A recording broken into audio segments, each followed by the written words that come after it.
Olá, alunos do terceiro ano, tudo bem com vocês? Espero que sim. Vamos iniciar a semana 4 do PET volume 6 de língua portuguesa. Então, nós temos aí o eixo temático, o tópico continua sendo o mesmo, né? E o eixo temático também das semanas anteriores.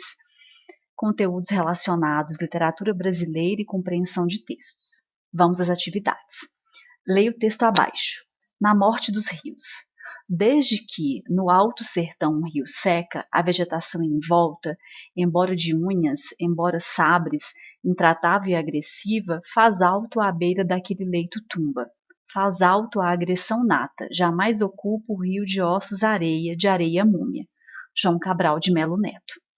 Então, esse poema de João Cabral de Melo Neto, né, o poeta fala da importância da vegetação ao redor dos rios, né, nos períodos de seca, já que representa uma proteção natural dos cursos d'água, né? Essa vegetação protege aí, faz com que o rio até demore mais para secar. Número 1. Unesp, São Paulo. João Cabral de Melo Neto pretendeu criar uma linguagem para seus poemas que se afastasse um pouco da linguagem usual por meio de pequenos desvios. Para isso, empregou, às vezes, palavras fora das classes morfológicas a que pertencem. Neste poema mesmo, isso aconteceu. Esses desvios, esses pequenos desvios que aconteceu aí no poema, de João Cabral de Melo Neto, eles são permitidos, né, para os poetas, já que eles têm a chamada licença poética. Agora, no estudo gramatical, numa redação oficial, já não é permitido. E no estudo gramatical, esses pequenos desvios são chamados de derivação imprópria. Vou colocar aqui para vocês. Derivação imprópria, também chamada de conversão, é um tipo de derivação que acontece pela mudança de classe gramatical da palavra, ou seja, a formação de uma nova palavra é obtida pela mudança da função gramatical, substantivo, adjetivo, verbo, advérbio na frase. Um exemplo, Joana tem um andar muito determinado. Andar, se eu falo a palavra andar, a palavra solta, aí você vai me dizer andar é verbo. Só que aqui nessa frase, né, Joana tem um andar muito determinado. Nessa frase, o andar é substantivo, né? Tem até um artigo, né, acompanhando o substantivo.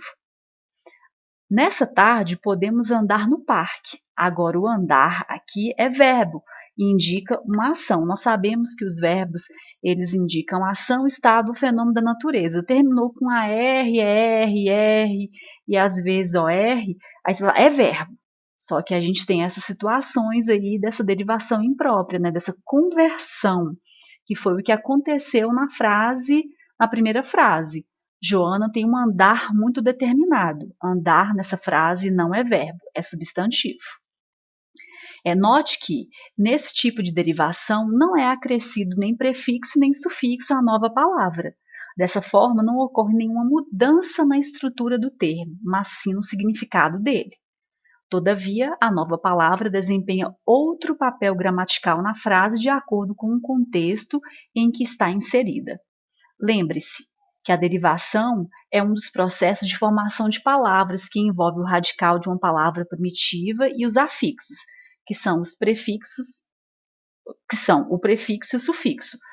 Só que nesse caso aí da derivação imprópria, a gente não acrescenta nem prefixo nem sufixo, né? É o significado, é a mudança de significação da palavra. Além da derivação imprópria, temos a derivação regressiva, sufixal, prefixal e parassintética, que não vem ao caso do estudo para esta semana. Agora, alguns exemplos de derivação imprópria. Nosso jantar estava ótimo. Jantar aqui não é verbo, é um substantivo. Agora, vamos jantar na casa da Fabiana? Agora, o jantar aqui já é verbo, está indicando uma ação, né? A ação de ir jantar.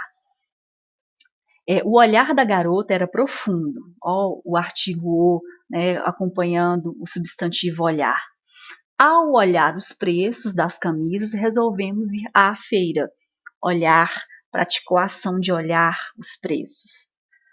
O conceito de belo nas artes é encontrado na Grécia Antiga. Belo, belo é um adjetivo, né, que dá qualidade, mas belo aí foi empregado como substantivo e não como adjetivo. É o belo, né, o conceito de belo, o que é belo. O Coliseu de Roma é muito belo, agora belo aqui está dando a qualidade do Coliseu de Roma, né, é um adjetivo. E aqui é o conceito de belo. Belo é aquilo que é bonito, né? Belo é aquilo que é bonito, então belo é o substantivo. Agora, o Coliseu de Roma é muito belo. Belo aqui é o adjetivo, é a qualidade do Coliseu de Roma. Pedro é o, não é a, né? É o mais alto da turma. Alto é um adjetivo. A professora falava muito alto. A forma como a professora falava, o modo, advérbio, né? Um advérbio de modo. Então, vocês estão vendo que é a mesma palavra, né? Dependendo de como foi empregada na frase, ela pode admitir mais de uma classe gramatical, dependendo do sentido de como ela foi empregada na frase, que é a derivação imprópria. Sofia é a cabeça da classe. Adjetivo. Minha cabeça dói muito hoje. Cabeça, né? A parte do corpo, substantivo. Então, voltando aqui ao material, está pedindo aqui para a gente transcrever os fragmentos em que isso acontece. O que acontece dessa derivação imprópria de palavras que soltas, elas fazem parte de uma classe gramatical, mas empregada na frase, num determinado contexto, ela pode fazer parte de outra. Por exemplo, leito-tumba. Tumba é um substantivo, mas nesse caso aqui, tumba está sendo o adjetivo que está qualificando leito. Ossos, areia. Areia também é um substantivo, mas aqui está qualificando ossos. Né? Ossos, areia. Areia, múmia. Olha, a areia aqui já é um substantivo, não tem como mudar. Agora, múmia. Múmia é um substantivo, mas nessa frase está com sentido de adjetivo, está qualificando areia. Então, está pedindo para vocês transcreverem os fragmentos em que isso ocorre. Né? Volto um pouquinho no que eu acabei de falar. Identifique a classe gramatical das palavras e a classe em que João Cabral as utilizou em seu poema.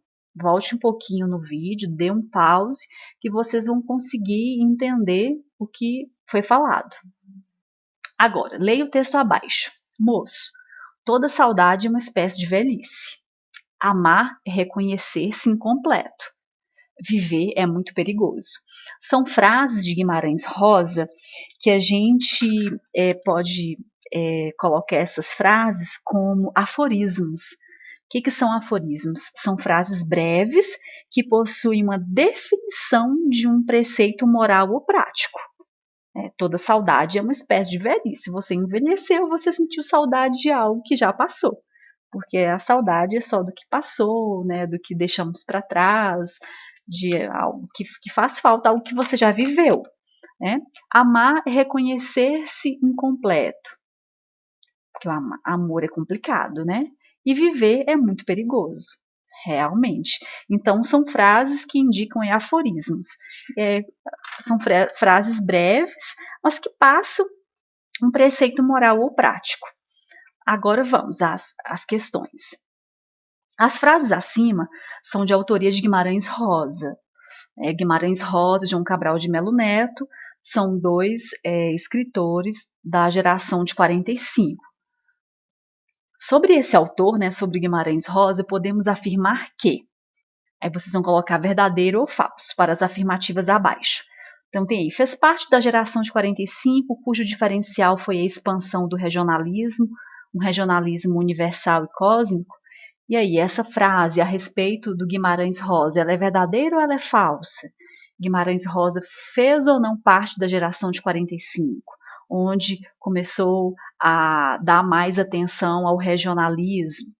Então, vocês vão ler as afirmativas e vocês vão colocar se é verdadeiro ou falso. Em suas narrativas, retrata o sertão das Gerais e a gente que lá vive, matutos, vaqueiros, crianças, velhos, feiticeiros e loucos, sem priorizar questões regionais. Como se vê nas frases acima, a linguagem incorpora o falar coloquial dos sertanejos com o uso de aforismos. Não conseguiu atingir o objetivo de renovação da linguagem literária, tendo sua obra um caráter passadista e pouco inovador. E aí, é verdadeiro ou falso? No conjunto de sua obra destacam-se Sagarana, seu livro de estreia, Corpo de Baile, Tutameia e um único romance considerado sua obra-prima, Grande Sertão Veredas. No final aqui eu vou colocar um pouco sobre a vida de Guimarães Rosa e de João Cabral de Melo Neto. 4. Ao conhecer um pouco da biografia desses dois, importantes autores da geração de 45, e ler trechos de suas obras, quais são as suas percepções sobre esse período literário? Você gostou dos textos que leu? Justifique sua resposta. A partir de 45, a literatura brasileira ela voltou essencialmente para pesquisas estéticas relacionadas com a linguagem, distanciando-se dos termos abordados pela geração de 30. O interesse por questões formais fez com que fossem associados e comparados ao parnasianismo, e Guimarães Rosa e João Cabral de Melo Neto se voltam para um cuidadoso trabalho de organização dos textos, evidenciados pela objetividade e pela razão. Esse é um pouco do contexto aí da geração de 45, essa perspectiva aí da geração de 45. Voltando, nós temos aqui características literárias de Guimarães Rosa. Olha o sertão. O regionalismo é uma característica da literatura de Guimarães Rosa. As obras de Guimarães Rosa são inseridas na terceira geração modernista, que é a geração de 45.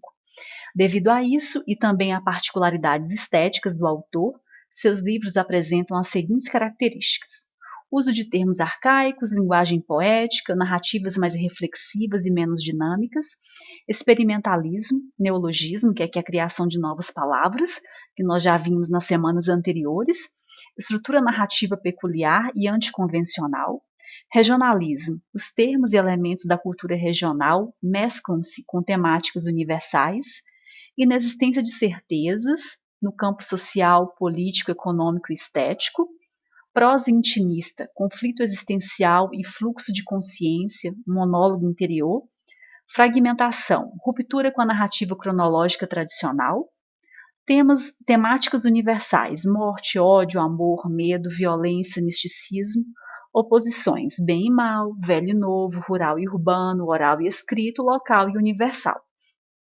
E aqui nós temos algumas obras de Guimarães Rosa: Sagarana, Corpo de Baile, Grande Sertão Veredas, Primeiras Histórias, Manuelzão e Miguelim, Campo Geral, no Urubuquaquá no Pinhém, Noites do Sertão, Tutameia, Terceiras Histórias, Estas Histórias, Ave Palavra, Magma e Sagarana, que é o primeiro livro publicado por Guimarães Rosa e é composto pelos contos Burrinho Pedrez, A Volta do Marido Pródigo, Sarapalha, Duelo, Minha Gente, São Marcos, Corpo Fechado, Conversa de Bois, A Hora e Vez de Augusto Matraga, e este último é o mais famoso dos livros, do livro Sagarana, e foi tirado aí do site mundoeducação.ol.com.br.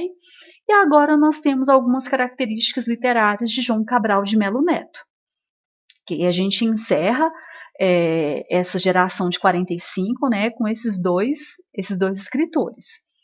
Considerado hermético, antilírico, demasiado racional, João Cabral de Melo Neto distanciou-se da literatura produzida por seus contemporâneos, poeta por excelência, com exceção de alguns esparsos títulos em prosa, revolucionou os padrões convencionais do lirismo, desenvolvendo um estilo próprio em linguagem objetiva e rigorosa.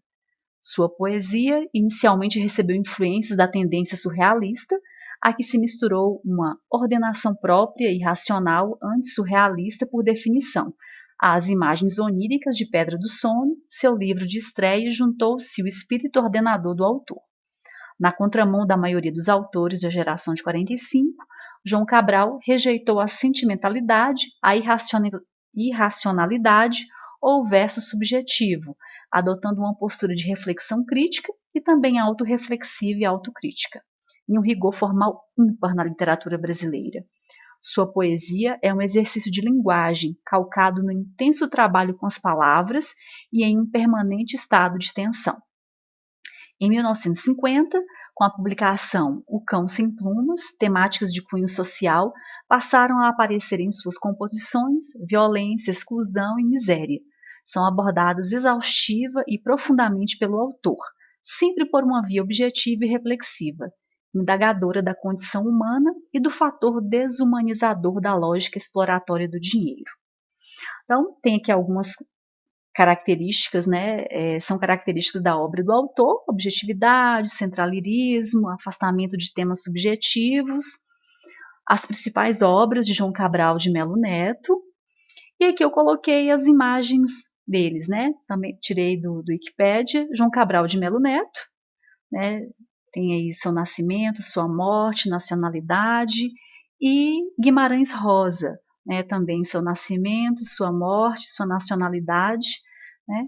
Então, encerramos a semana 4 do PET volume 6, do terceiro ano de língua portuguesa, né, essa geração, o PET 6 foi todo sobre a geração de 45, e terminamos com esses dois escritores renomados, né, da geração de 45. Espero ter contribuído um pouco com a aprendizagem de vocês. Fica aqui meu forte abraço, uma ótima semana e nos vemos no PET 7.